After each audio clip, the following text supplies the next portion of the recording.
Career స్టార్టింగ్లో concentrate చేస్తూ స్లోగా ఐటీ సిస్టమ్కి అలవాటు పడాలి, తర్వాత కష్టపడదాంలే అనుకున్న వాళ్ళకి ఎంఎన్సీ జాబ్స్.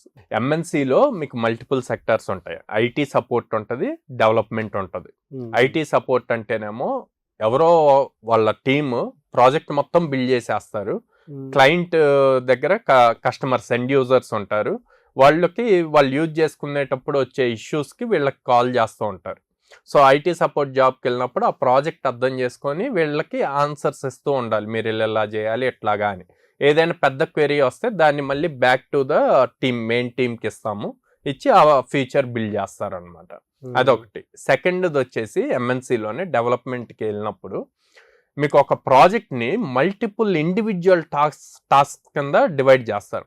ఆ టాస్క్స్ కింద డివైడ్ చేసినప్పుడు చాలా చిన్న చిన్న మాడ్యూల్స్ ఒక్కొక్కళ్ళకి అలాట్ అవుతూ, ఒకళ్ళు ఇన్ ద సెన్స్ టీమ్, ఆ టీంలో మళ్ళీ 4-5 ఉంటారు. ఓకే, ఈ టాస్క్ని వీళ్ళు హార్డ్లీ ఒక 10 days లోపే కంప్లీట్ చేస్తారు. దాన్ని మళ్ళీ టెస్టింగ్ తీసుకెళ్ళాలి, మాన్యువల్ టెస్టింగ్ చేయాలి, ఆటోమేషన్ టెస్టింగ్ చేయాలి. అదంతా కంప్లీట్ అయ్యేసరికి 6 months to 1 year పడుతుంది. కానీ వీళ్ళు వర్క్ చేసింది ఎంత?